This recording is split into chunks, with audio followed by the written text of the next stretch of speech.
Hey guys, and welcome back to another horrible bedtime story. The room is quiet, the night outside even quieter, and it's just you and me, ready to wander back into the frost-bitten hills of 18th century Serbia, where fear of the dead gave rise to one of history's strangest professions, the vampire hunter. A time when whispers travelled faster than light, and the line between folklore and survival was as thin as candle smoke in the cold. If you enjoy these quiet midnight stakings, accidental exhumations, or just learning about humanity's worst career paths, go ahead and like this video and subscribe. It keeps our little circle of listeners growing. And in the comments, tell me where in the world you're listening from, and share the strangest job or bit of dark history you've ever come across. We're always collecting oddities. So, dim the lights, place your phone nearby, and settle in. Let's join the frost-numbed villagers and gossiping gravediggers, blood-dripping vampires and squires in shivers, stake-breaking hunters with torches on fire, and the dead back moaning in a midnight choir. Your breath fogs. Your hand tightens on the stake. The grave is waiting. The frost tonight is the sort that bites without teeth, quiet and sly. It settles in the folds of your coat and the hollow of your throat as though it knows you will be out here for some time. The moon, reluctant and thin, barely troubles the crusted snow with its light. A thin breeze, no more than a sigh, carries with it the faint iron tang of candle smoke from the chapel, and a scent of freshly upturned earth. Someone has been digging, though the sexton swears he has not. You walk slowly, not from doubt but from habit, the spade tapping your leg with each step like a metronome marking the hours before dawn. In this part of the world, in this particular century, the night keeps its own calendar, and some would say its own rules. It is a place of long winters and longer stories, told by fireside with a little too much glancing toward the door. The path before you is narrow, its edges ragged with brittle grass that crunches faintly under your boots. Here, in the hills of Serbia, winter does not sleep. It simply changes shape. Sometimes it comes as snow, sometimes as frost, sometimes as a silence so deep that you think you hear the creak of your own bones. And then there are nights like this, when winter comes carrying rumours. Earlier this evening, the innkeeper's wife had leaned across the table, voice low but sharp as the crack of pine on the hearth. She spoke of the widow Petrovich, pale and trembling, claiming that her late husband's shadow still fell across the doorway at dusk.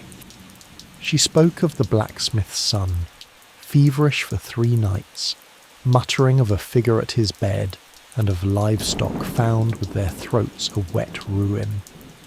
Each word seemed to weigh the air down, until the small room felt heavy enough to tip the table.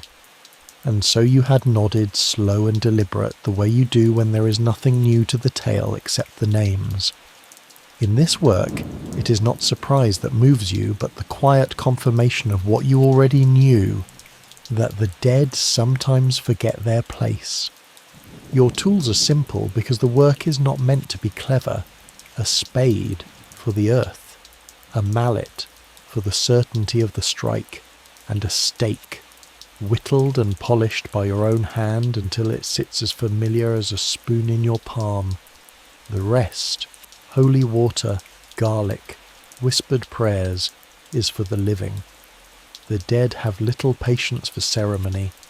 Some would say you hunt monsters. You know better. Monsters are loud, clumsy things. What you hunt are mistakes, those rare errors in the careful ledger of a life and death, when a soul slips back across the line and wears its old body like a stolen coat. And so, with breath pluming before you and frost tracing your lashes, you follow the trail of fearful glances from the village to the far field. There, a lone grave waits in the dark, the earth above it loose and restless. as though it has been breathing in the cold. Somewhere behind you, the inn's last candle sputters out. The night exhales, and you kneel. The graveyard lies just beyond the last bend of the frozen path, a slope tucked against the shoulder of the hill where the wind drapes itself in a hush. The wooden crosses are uneven here, some leaning like drunks after a long wake, others still upright but warped by years of sun and frost. Names have been gnawed away by weather, letters worn to faint scratches, though you can still pick out a date or two if you lean close. 1710, 1711, years when the plague rode hard through these valleys, leaving behind a harvest too great for the living to bury with care. It is early winter in the year 1712, and Serbia wears the season like a thick grey coat. Snow has crusted over the fields and roofs, but the Drina River still mutters under its ice, carrying the sound of far-off markets and mills to those willing to listen. Villages here are small, the kind you can cross in a dozen paces, yet each one has its own shade of fear, sometimes wolves, sometimes fever, and sometimes the other kind. In the tavern earlier you noticed how quickly folk looked away when the word was spoken, as if glances might draw it nearer. Vampire, they said in a low voice, rolling the word with the weight of something older than the church bell in the square. The Ottomans have been here long enough that Turkish phrases pepper the speech, but this word remains stubbornly Slavic, as rooted in the soil as the walnut trees that line the lanes. You pass between the first two rows of graves, the spade's handle bumping softly against your shoulder. The frost has made a thin lace across the mounded earth, delicate but treacherous. One misstep and the crust breaks with a sound too much like bone. Somewhere in the branches above a raven mutters to itself, shifting once then again, as though trying to decide if it will stay for the show. The chapel sits at the far edge of the yard, its bell tower narrow and unlit. You know the priest is inside, awake though pretending not to be, his hands gripping his rosary too tightly. Priests here are not fools. They have seen what the dead can do when left to their own devices. But the rite is dangerous, the church slow to approve it. They call for you because your methods, though not holy, are decisive. The grave in question is set apart near the edge where the slope begins to drop toward the copse of bare willows. A small wooden marker juts from the mound at a sharp angle, the name scratched in clumsy letters. Even before you kneel, you notice the signs. The soil is looser here, darker than the others, as if it has been turned from beneath. No weeds grow on it, though in winter that is less telling. What is telling is the faint, unmistakable scent that rises even through the frost. Copper and something sweet gone wrong. You let your gloved fingers trail over the earth, feeling the faint give beneath.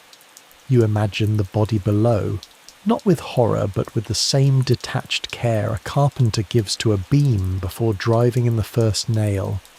Somewhere, far down lies the truth of this night, whether in the form of a bloated face with red-stained lips, or the still, sunken features of an innocent man. Either way, the frost will deepen before the work is done. You set the spade's blade to the earth, and the sound is a muted thud. Frost meeting iron. The first few cuts are shallow, just enough to break the crust, each stroke a little puff of white breath in the lamplight. The lantern you brought is small, the glass smudged, but it gives just enough light to make the frost sparkle, as though the ground were hoarding tiny stars. The work has a rhythm, and you fall into it without thinking. Heel presses the blade, weight shifts forward, soil turns up. The spade's edge sings faintly with each bite. Your gloves are stiff with the cold, but the handle is worn to your grip, the wood polished from years of similar nights. Some men speak of this task as grim, others as necessary, though in your hands it is simply a craft. When the first shovelful of deeper soil comes up, it is heavier, damp and darker than the crust above. You pause, catching that scent again, iron and something else, faint but insistent. The night around you remains quiet, save for the slow creak of the willows shifting in the cold wind. By the time you've opened the grave enough to show the rough pine lid of the coffin, your shoulders are warm with effort, and your breath has thickened in the frigid air. You crouch, brushing away loose dirt, and run your fingers over the wood. It has not been sealed long, the grain is still sharp, the nails unstained by rust. The mallet comes next, heavy in your coat pocket. You place it on the lid beside the lantern, then draw the small crowbar from your belt. The iron squeals softly as you work the nails loose, prying each one with care.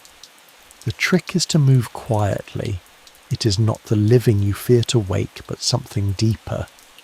When the lid yields, you pause again. You let the lantern's glow slip into the narrow gap, catching a glint of pale skin within. Slowly you lift the wood aside. The man's face looks almost restful. His lips, though, are stained dark, as though he'd been at a feast no one living should attend. The flesh is not sunken. It holds a fullness that speaks of more than preservation. His shirt, once white, is smeared faintly at the collar. The old signs are all here. You remember them from the small book in your satchel, a tattered folio written by a village doctor who claimed to have seen such cases in the Banat region. He wrote that the heart will be engorged, the nails lengthened, and the skin well fed. You draw the stake from its strap. Oak, smooth, tapered to a fine point. Your own work cut from a storm-felled tree 3 winters ago, the same wood you have carried into every grave since. You place it lightly on the chest, feeling the stiff fabric beneath. The mallet feels heavier in the cold. You raise it, steady your breath, and drive the stake down in a single practice stroke. The sound is not loud, but it carries a dull thud followed by the faintest rush of air, as if the body itself has let out a long, relieved sigh. The hands unclench, the lips pale, and the grave is quiet again. You replace the lid, drive the nails back and return the soil, patting it down with the flat of the spade. There is a certain order to keep, even in this work. The living will look upon this mound tomorrow, and they will want to believe it is undisturbed, and so it will be. When the last of the soil has settled under your spade, you step back and let your breath catch. The night holds still for a moment, as if it too is taking stock of the work. You lean on the handle, letting the frost nip at your cheeks. A thin ribbon of cloud passes over the moon, and the light goes dimmer, softer, as though the world has drawn a blanket up to its chin. Your thoughts wander, as they often do once the worst of the labour is behind you. You think of home, not a warm hearth with a waiting wife, but the single room you rent in the village of Velika. It smells faintly of dried sage, and the window is forever catching the wind under its frame. You keep your tools in the corner, always in sight. You have long since stopped hiding them. Folk know who you are and what you do. They speak less to you because of it, but they do not bar you from the tavern or the market. When fever comes, or a shadow appears in the wrong place, their eyes find yours. Some of your memories are sharper than others. The face of a boy in Mokragora, no more than 12, who had been buried in haste after a wasting sickness, only to be found standing in the field 2 nights later, head cocked like a bird listening. The widow who thanked you without meeting your eyes. the farmer who crossed himself not in fear but in gratitude. You wonder sometimes what will be said of you when you die. Perhaps nothing at all, which might be best. Hunters are not remembered kindly, except in the telling of tales, and even then, your name is never the one they keep. The lantern flickers, drawing your gaze back to the present. You crouch and shield the flame with your hand, feeling the faint warmth against your palm. The oil is low. You will have to walk home in the dark soon enough. There's a kind of peace in the quiet after the stake is driven. The world seems cleaner, or perhaps simply emptier. The raven that had been watching from the willow has gone, leaving the branch swaying slightly. You imagine it winging away to some higher perch, ready to tell its own kind of story to whatever flock will listen. The spade feels lighter now, the mallet silent in your coat pocket. You tug your scarf higher and take one last look at the grave.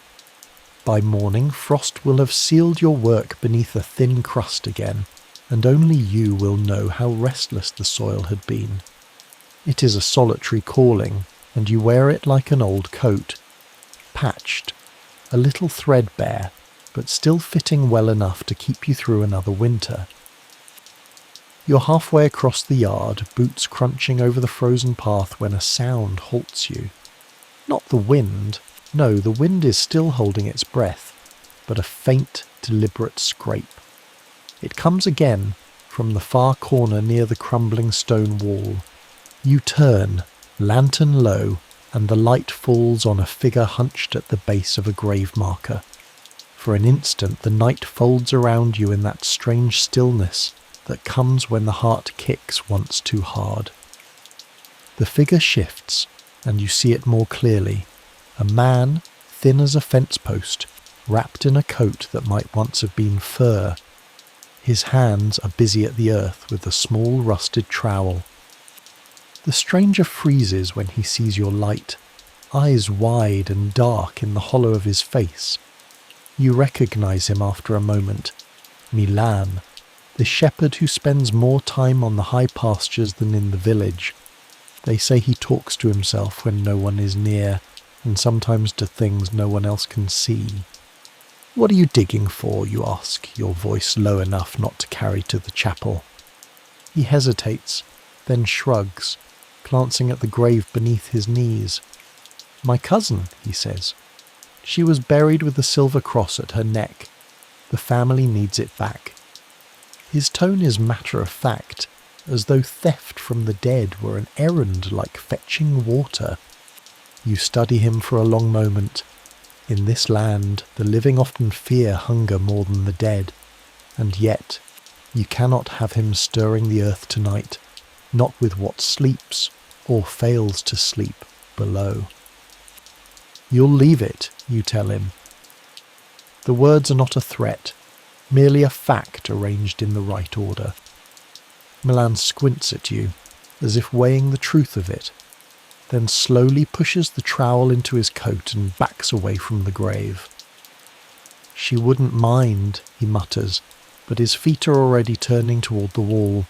When he is gone, you approach the grave he'd been tending. You place a gloved hand on the mound, feeling nothing but the frozen quiet of the earth. Still, you make a note in your mind. Sometimes it is not the dead who keep you walking the yard until dawn. The wind returns as you stand there, sliding through the trees in a low, restless whisper.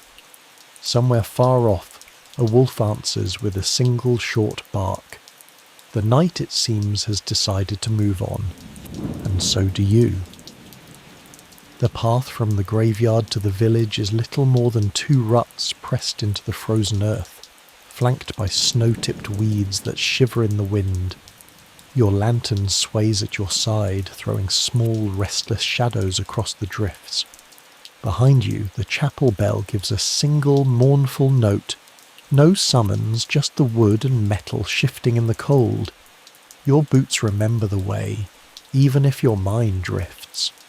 You think of the grave you left behind, its restless soil stilled for now, the man within returned to the silence he should never have broken.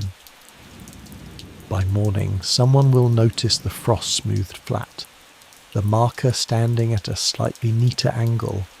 They will say nothing aloud, but perhaps one or two will cross themselves in the street when you pass.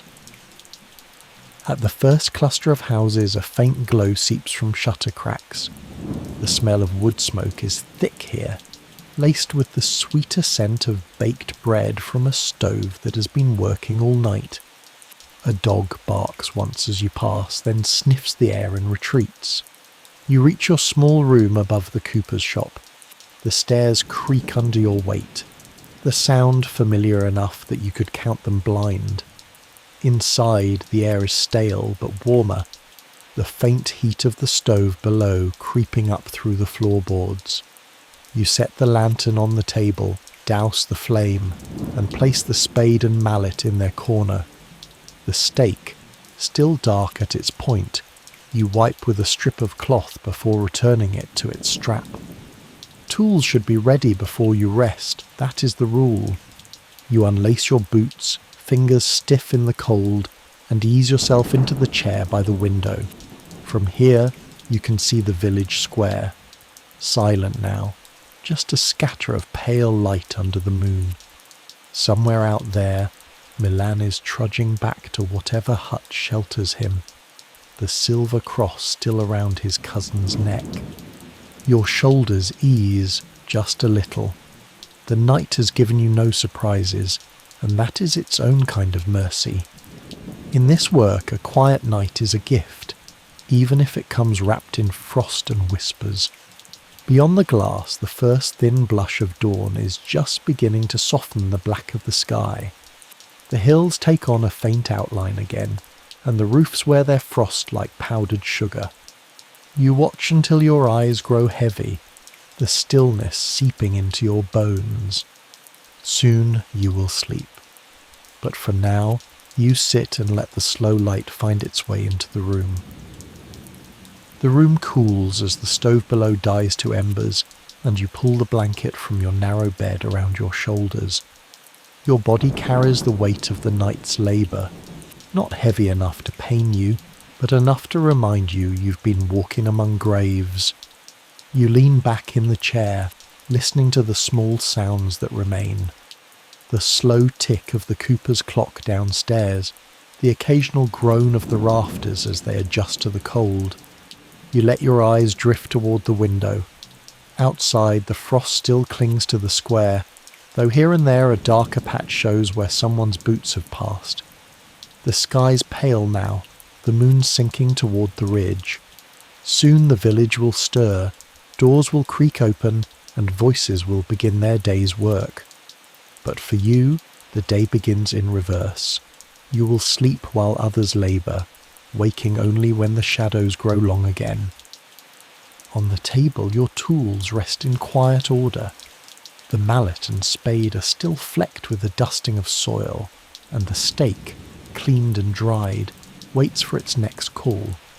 You know it may come in a week, or in a month, or perhaps tomorrow night, carried on the lips of someone who swears they saw a shape in the lane, or heard a knock at the window long after midnight. You think, not for the first time, of those you've sent back to rest. Faces blur in memory, names fade, but the weight of each remains, tucked somewhere in that part of you that no fire can thaw. You wonder if, when your own time comes, you will lie quiet in the earth, or if some future hunter will stand above you, listening for the smallest sign of breath. The thought does not trouble you. The ledger must be kept after all. You rise from the chair at last, the blanket slipping from your shoulders, and cross to the bed. The mattress is thin, the quilt patched, but it holds a familiar human warmth. You lower yourself onto it, stretching your legs, and let your eyes close. The village outside continues its slow turn into day. The frost will melt by noon, the chapel bell will ring, and the people will go about their lives, perhaps with just a little less fear than they carried yesterday. Your last waking breath is slow and steady, curling into the air like the final smoke from a candle wick. Sleep well, may your dreams be sweeter than your job. The winter in that part of Serbia did not merely arrive, it took possession. Snow lay heavy on the thatch, weighing down roofs until the beams inside creaked in the night.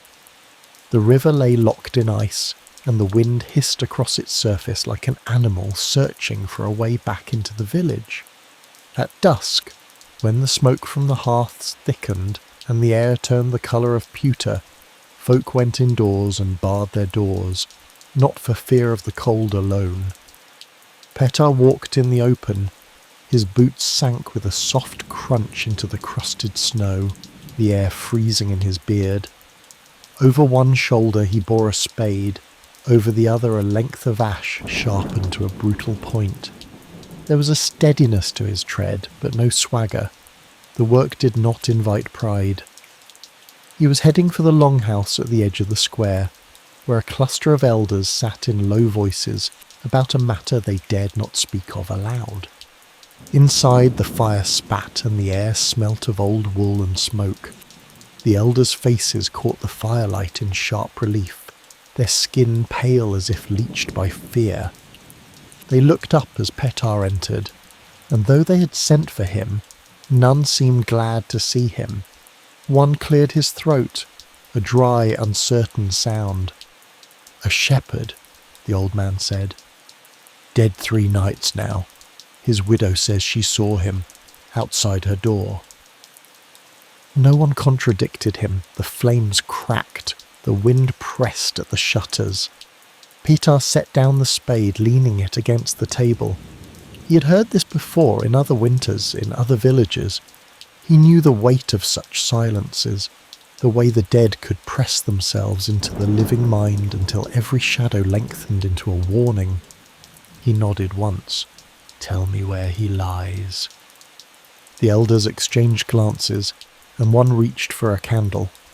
Outside the night waited, deep and cold.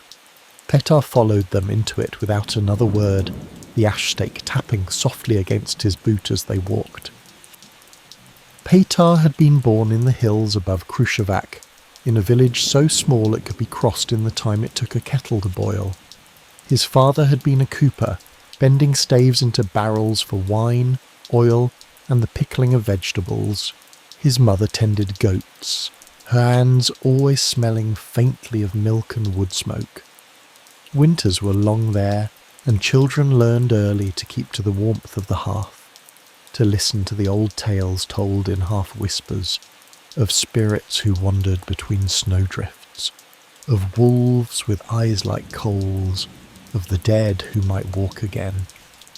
In those days, a boy might pass from childhood to work without ever knowing the word school. Petar learned to cut wood straight, to carry water in the frozen dark, and to read the weather in the shape of clouds. But it was his grandmother, Ljubica, who gave him the sharpness that would shape his life. She was a widow who spoke little, except when telling the old country stories, the kind she claimed were not meant to frighten, but to warn. Petar had sat at her knee, clutching a mug of hot milk, listening as she described the signs. A man dead without cause, livestock failing without illness, a figure at the window with eyes that did not reflect the light. By the time he was 12, Petar had already stood at a graveside on a moonless night. An uncle, thought safely buried, had been accused of troubling the village. Women woke to scratches at their shutters, and a child had fallen into a fever that would not break. Petar's father had gone with the others to dig, but it was Petar who had carried the oil lamp, its light trembling on the frost. He remembered the smell when the earth was opened, damp and heavy, and the way the older men turned their faces away. It was not horror that stayed with him most, but the peculiar calm in his grandmother's eyes, as if the world had simply revealed another of its ordinary tasks. When his father died of a wasting sickness, Petar was barely grown. The cooper's tools went to a cousin, and Petar, tall, spare, and already hard-handed, took to tending herds in the high meadows. There he learned another sort of watchfulness, the sound of a goat growing uneasy at nothing visible, the way shadows could lengthen strangely at the edge of the tree line, and when a neighbouring hamlet whispered of an unquiet grave, it was Petar who was sent. Not because he was the strongest, but because he had already looked into that kind of darkness and had not flinched. By the turn of the century his name carried ahead of him, borne on the same breath as the warnings. Some feared him more than the thing he came to face, yet the work was needed, and when the summons came, whether by a boy running the winter road or by a note pressed into a stranger's palm, Petar went, always at night, always with the spade, the stake, and the habit of walking alone. The summons to this particular village had come with the brittle urgency of ice cracking underfoot. 2 days before the elders' council, a rider from the Morava plain had found Petar in a market town, where he was trading a bundle of goat hides for salt and lamp oil. The man's horse was flecked with sweat despite the cold, and his eyes kept shifting to the shadows between the market stalls. "You are Petar," he said, as though confirming a rumour. "They say you know what to do." Petar did not ask what it was. The tale spilled out quickly enough.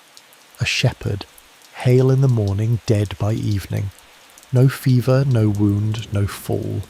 Buried before the second nightfall, as was custom in the hard frost. Then the widow's cry, she had seen him at her threshold, the snow unmarked where he'd stood. That had been enough to set the village to whispering behind closed shutters. He had not meant to take another case before spring. Winter work was cruel to the body, and he had spent the last month in the hills tending to his goats and mending his roof against the thaw. But there was something in the rider's manner, half pleading, half afraid to linger in Petar's presence, that told him refusal would not matter. The village would find him again, or they would try the thing themselves, botching it in haste and superstition. He rode with the man the following morning. The journey wound through bare orchards and past farmsteads, where the smoke rose in thin, anxious threads. At night they sheltered in a hayloft, where the wind found its way through every gap in the boards, and Petar lay awake, listening to the small creaks of the old barn and the occasional restless shifting of the horse below. By the second afternoon the hills parted to reveal the village. A scatter of houses huddled along a frozen stream, the church standing apart on a rise like a watcher who kept his distance. Children were nowhere to be seen, and the few adults on the road stepped aside without meeting his gaze. Word had run ahead. He could almost feel it underfoot, the way a deep frost runs through the soil, binding everything together in its cold grip. The elders had met him before he could reach the churchyard, pulling him into the longhouse with their muttered greetings. There, before the fire, they told him the widow's account in full. She had opened the door to take in a pot of water left to cool. The night was clouded, the air dead still. He had been standing there, her husband, in the shirt he'd been buried in, his face the same but for the eyes, glassy, without the warmth of recognition.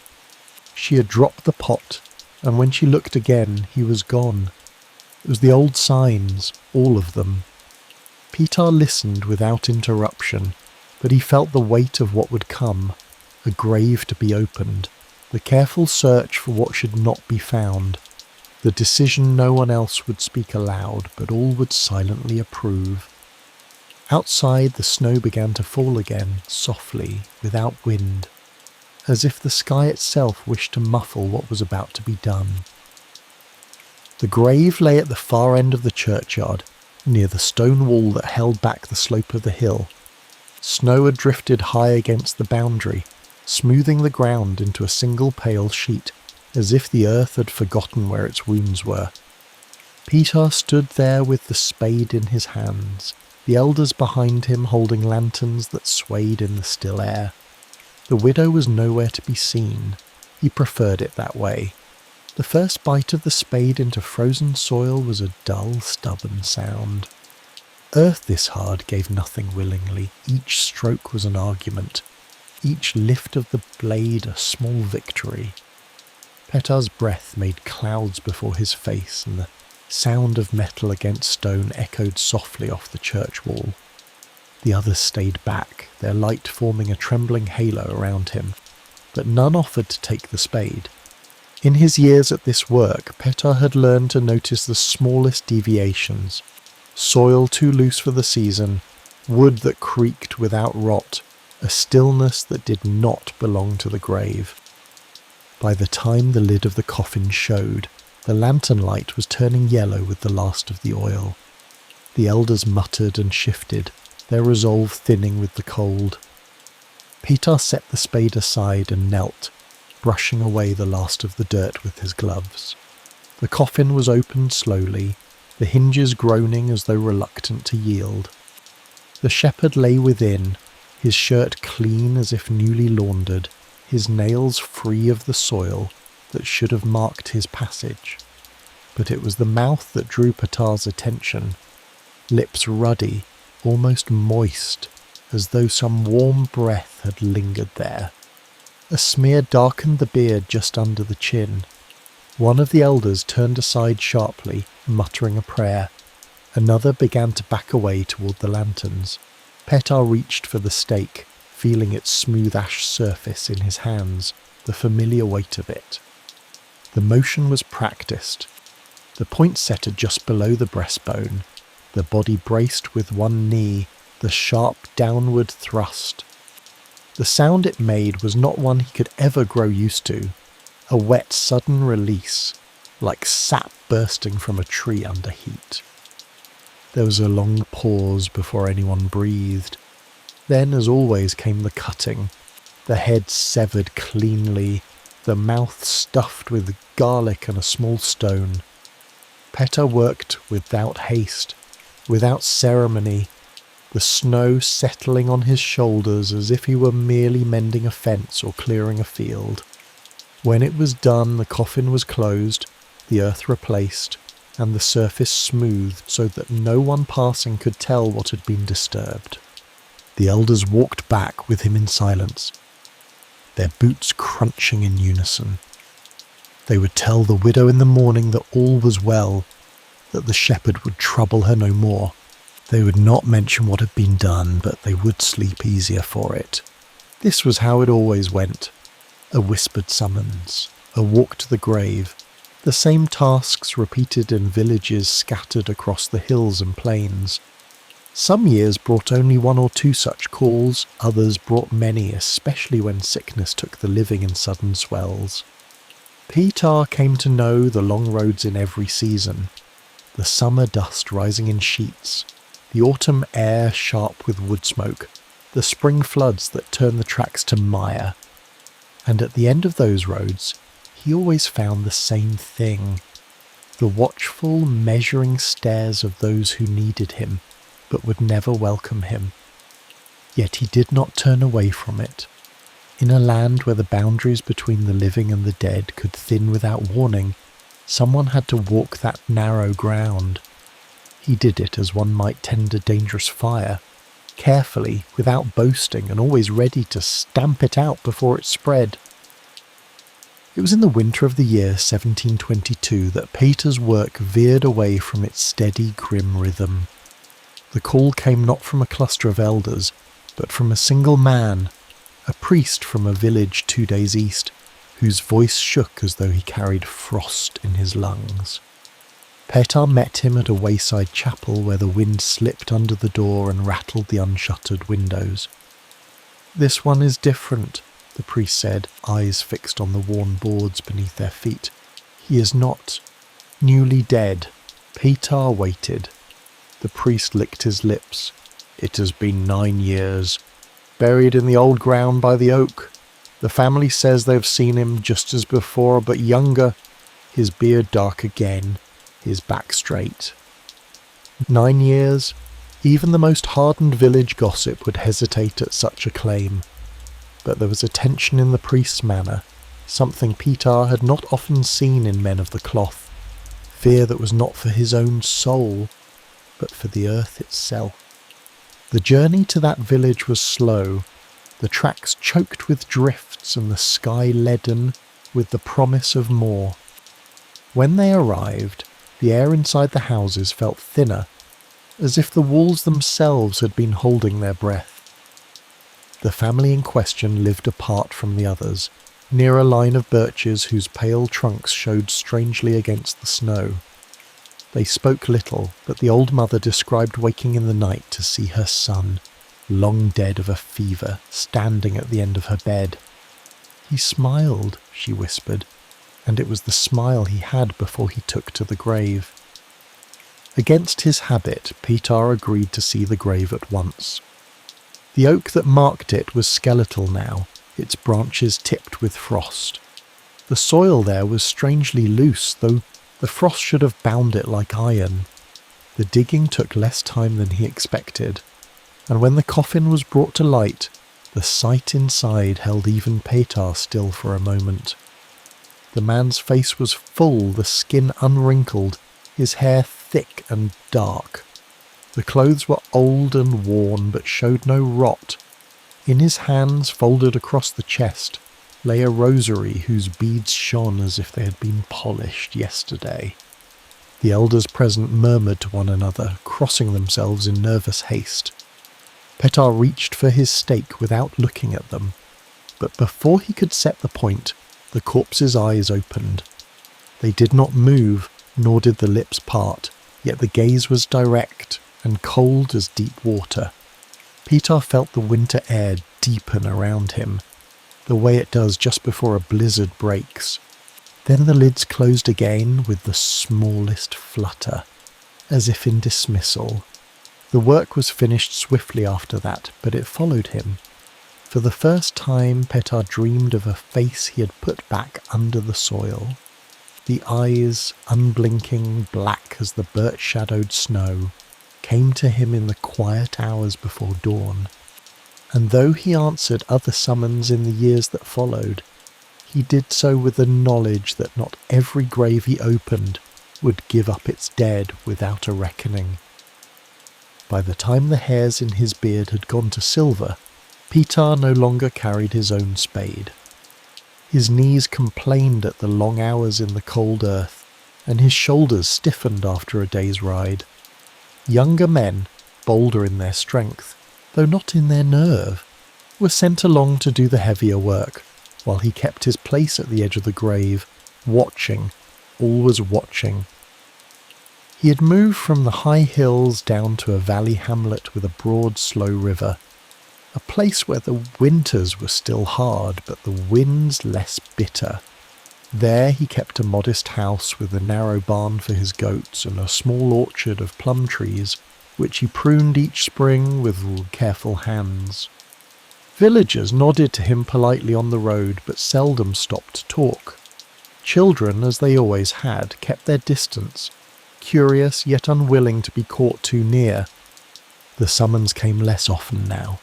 Some villagers had taken to calling younger hunters, eager to believe their strength alone could best whatever haunted the grave. Yet when a case proved stubborn, when the signs lingered after the first attempt, or when no one could be found to face the task, they sent for Petar. He never refused, though the road cost him more than it once had. The night journeys were slower. Lantern light now danced in his hands rather than holding steady, and he had to pause more often to draw breath. But the eye was still sharp. He could see the wrongness in a corpse's colour before the lid was fully raised, hear the faint catch in the breath of a living witness when they told their story.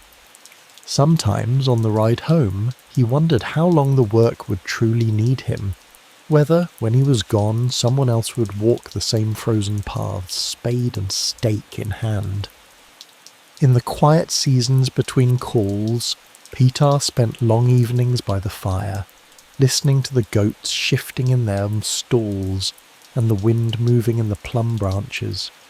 The village slept without dreams of the restless dead, and he allowed himself, now and then, the thought that perhaps the land was changing, that the living might keep their peace without his shadow passing their door. But each time he thought it, winter came again, and with it, a rider on the road. When the end came for Petar, it was not in a churchyard at midnight, nor with a stake in his hand. He died in his own bed, under the low beams of the house by the river, with the scent of wood smoke in the air and a frost forming on the panes. A neighbour found him the next morning. The fire burned down to coals, his blanket drawn neatly to his chin. His goats were fed, their stall swept, as if he had prepared them for his absence. The villagers buried him at the edge of the cemetery, beneath a crooked apple tree. Some said it was fitting, close enough to hallowed ground, but apart where his rest would not disturb theirs, nor theirs his. No priest spoke of his labours. There was no need. The elders who had once summoned him were gone, but their grandchildren stood among the mourners, some remembering only the whisper of his name in the fearful nights of childhood. In the winters that followed, people still told the stories. A shepherd seen at the window, a cousin returned from the grave. They spoke of Petar then, not with warmth exactly, but with the quiet respect owed to one who had walked where they could not. Some claimed that in the coldest nights, a lone figure could be seen by the old churchyard wall, the tip of a stake showing over his shoulder, the snow unmarked at his feet. Whether the land grew quieter in truth, or whether the living simply grew less willing to believe in the disturbances of the dead, no one could say. But the orchard still bloomed in spring, the goats still grazed the high meadows, and the river still froze in winter. Life, stubborn as frost, went on, and somewhere in the long hush between dusk and dawn, the memory of Petar's steady tread remained, firm in the snow, unhurried, belonging to a man who had spent his years walking the narrow ground between the living and the grave, and who had never once turned his face away. It was just before dawn when the frost lay thick across the thatched roofs of the village. The breath of the livestock curled into the air like smoke, and the fields beyond the river shone white in the moonlight. Inside the churchyard, a figure in a dark wool coat moved quietly among the stones, his boots crunching against the frozen soil. In one hand he carried a lantern, its flame drawing small circles of light across the leaning crosses. The villagers stood at a respectful distance, some wrapped in patched cloaks, others with bare heads despite the cold. They had gathered wordlessly, as if the unspoken would not disturb what had already been set in motion. Somewhere among them, a mother held her son close. The boy was fevered, his cheeks flushed with heat in the winter air. And there was the widow, face pale as linen, her eyes fixed on a certain grave. The man with the lantern paused before it. His other hand rested on the haft of a wooden stake tucked into his belt, alongside an iron mallet and a small pouch of dried herbs. The scent of wormwood drifted faintly into the morning. A dog barked once, far away, and then it was silent again. The frost-covered mound before him had been laid only 2 weeks earlier. The coffin beneath it, if the rumours were to be believed, no longer held a man in peace. A soldier returned from the borderlands who had died suddenly and without confession, and since his burial the sickness had begun. Livestock found bloodless, infants struck with wasting fevers, a shadow seen at a windows after midnight. The lantern swayed slightly in the hunter's grasp as he set it upon the earth. The spade beside him was old, its handle polished by many hands before his. Soon it would bite into the frozen ground. The crowd did not move, though some crossed themselves, orthodox fingers to forehead and breast. In the distance, the pale light of morning crept slowly over the edge of the hills, revealing the black branches of the orchard bare and brittle with ice. Somewhere deep within the frozen soil an answer waited, and perhaps a danger. For now the man only stood listening for the sound of something that ought not to stir. The notion that the dead could rise, not as ghostly vapours, but as something with a body, hunger and weight, was old in the Balkans long before the Habsburg banners appeared along the Danube. In the wooded hills and deep valleys of Serbia, stories passed between hearth fires and over fields spoke of the vampire, a revenant bound not to the grand dramas of hell, but to the narrow lanes of its own village. It was said such creatures were not born but made, a sudden unnatural death, burial without the proper rites, a corpse jumped over by an animal, or the sins of a life too black for the soul to leave cleanly, all could give rise to the restless dead. The Orthodox Church, with its long memory for rites and fasting days, taught that the body must rest in consecrated ground, blessed and intact. But it also tolerated in the far places the older remedies, charms of hawthorn, cloves of garlic, a scattering of millet to keep the spirit counting the grains until sunrise. The early 18th century brought a new tension. The Habsburgs, having wrested territories from the Ottoman Empire, found themselves ruling over lands they barely knew, where imperial law shared a bed with folk belief. Their officers, schooled in discipline and measurement, heard tales of vampire outbreaks from frightened peasants and sceptical priests alike. But the empire had a deep concern for public order, and sickness, whether explained by plague or by restless dead, threatened that order. It was in this mingling of superstition and administration that the vampire hunter emerged. Sometimes he was a local man, steeped in the signs and countersigns of his people, perhaps even a shepherd or woodsman who had seen strange things beneath the moon. At other times he was called by the military, bearing not just a stake and spade, but an imperial commission, a strange marriage of folklore and officialdom. The oldest records tell of hunters travelling from village to village in the winter months, when the ground was hard, the nights long, and the livestock's survival was bound to the will of unseen forces. They listened for patterns, the order in which fevers struck, the direction of the cattle's gaze when they refused pasture, the whispers of children about shadows that bent where no man walked. It is thought that these men occupied a precarious place. They were both feared and needed, seen as keepers of dark knowledge. Their work promised protection, but also carried the taint of grave disturbance. Even so, in a land where the line between the living and the dead could seem as thin as frost on the grass, their presence was rarely refused. And thus, as the century turned and the empire expanded, the vampire hunter became part of the uneasy architecture of frontier life, a role born from old soil, now standing at the crossroads of two worlds. The work of a vampire hunter did not follow a regular calendar, but rather the erratic rhythm of rumour, fear and sudden death. A case might begin with a whispered report to the village priest, a child wasting despite prayers, cattle found with wounds that should not be there, or the unnerving claim that someone seen walking by night had been buried only recently. From there, the word might travel to a magistrate or military officer, depending on whether the village lay under direct Habsburg watch.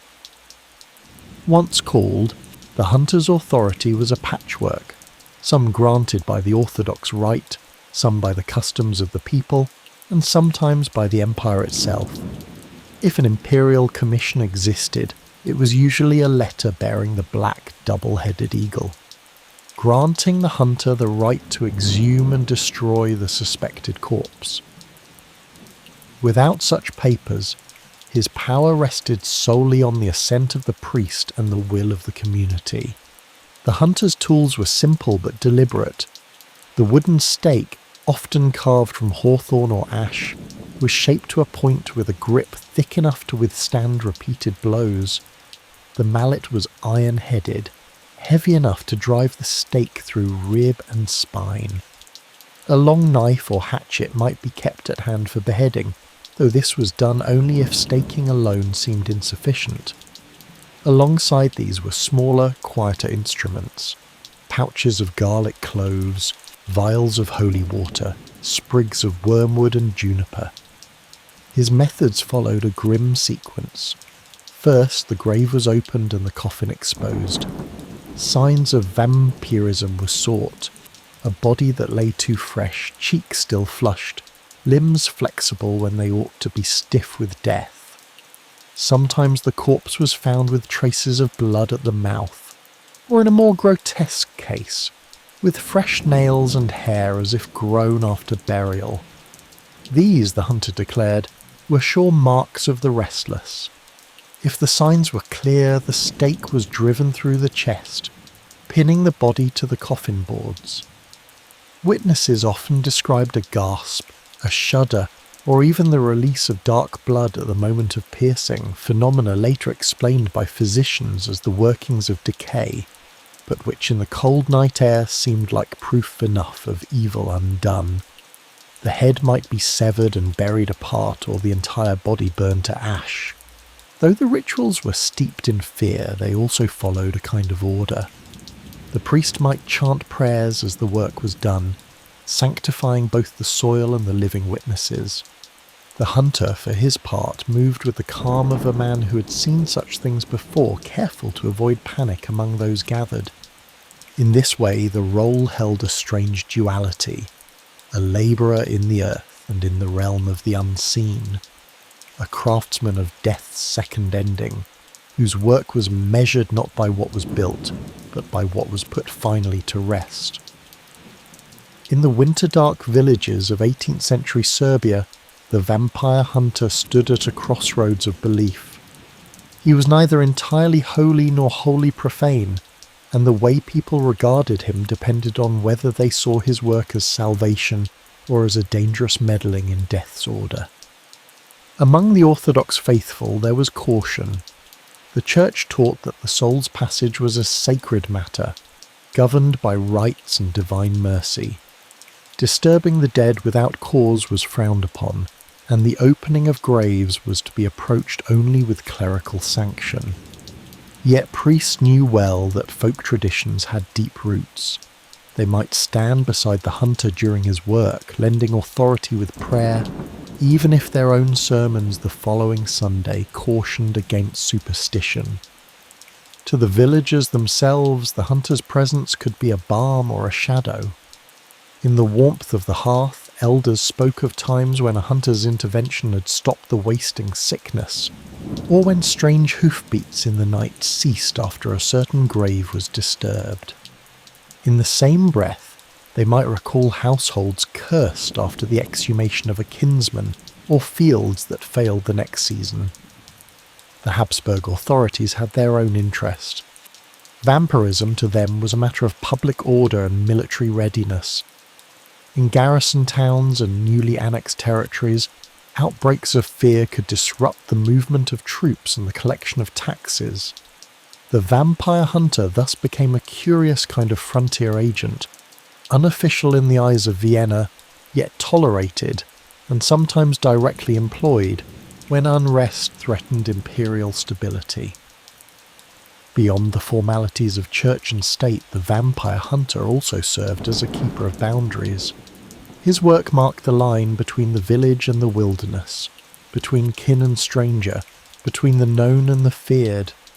In a land that had endured wars, shifting rulers, and the slow gnaw of famine, the vampire became a way to name the invisible harm, and the hunter a means to push it back into the dark. Still, mistrust lingered. Some whispered that hunters themselves trafficked in dangerous knowledge, or that their repeated dealings with the dead left them touched by the same shadow they claimed to banish. Children were warned not to stare too long at a hunter's face lest they see the reflection of the grave in his eyes. And yet, When the sickness spread, or the cows refused their pasture, or a pale figure was glimpsed at the edge of the orchard, there was no hesitation. Someone would be sent to fetch him, and all doubts would wait until the danger was over. The life of a vampire hunter was not lived in constant drama, but in long stretches of ordinary days punctuated by moments of grim necessity. In the quiet seasons, he might tend to his own fields, mend tools, or travel the winding roads between villages to trade for salt, iron, or cloth. Yet even in these lulls, his name was spoken differently from other men's, in lowered tones, with a certain wariness, as though the work clung to him like a scent. His gear was kept close at hand. The stake, carefully whittled smooth to prevent splintering, might be stored in the rafters above his sleeping place. The mallet wrapped in cloth to keep the head from rusting. Herbs were dried in bunches above the hearth, the sharp tang of wormwood and sage mixing with the smell of wood smoke. He learned to notice signs others overlooked. A patch of frost that lingered too long on a grave, dogs that growled at a churchyard gate, the strange dreams that some claimed came before an outbreak. When summoned, travel could be harsh.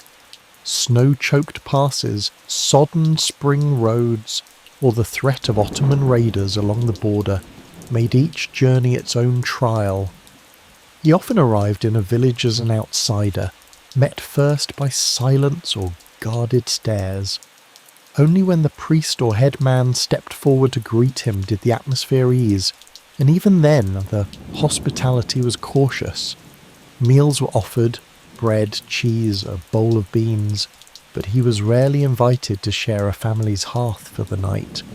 Instead, he might sleep in the parish house, or in the loft above a stable, lantern close at hand.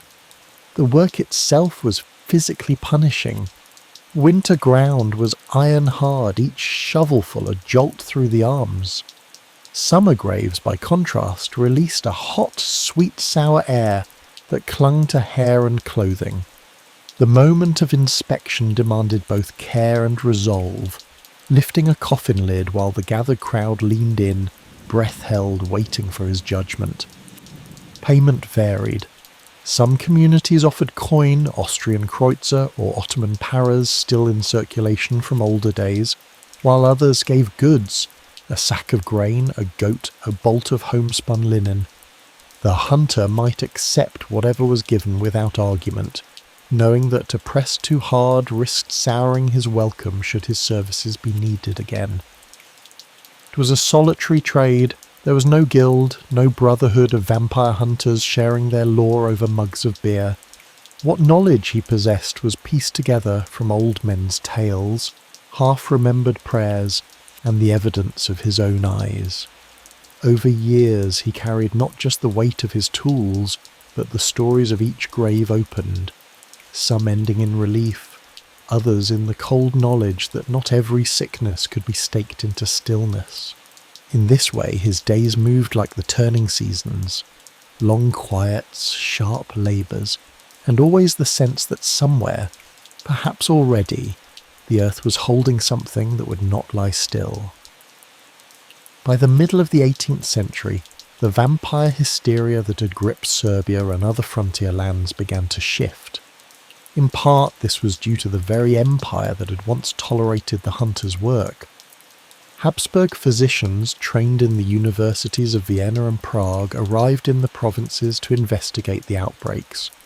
They wrote reports in a precise hand describing what they found not as proof of the undead, but as natural processes, the slowing of decay in cold ground, the seep of dark fluids, the shrinking of burial shrouds so that mouths appeared open and fanged.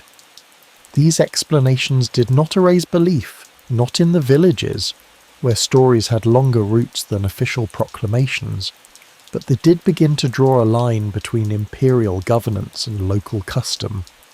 Officers discouraged public exhumations without military approval, fearing disorder more than superstition.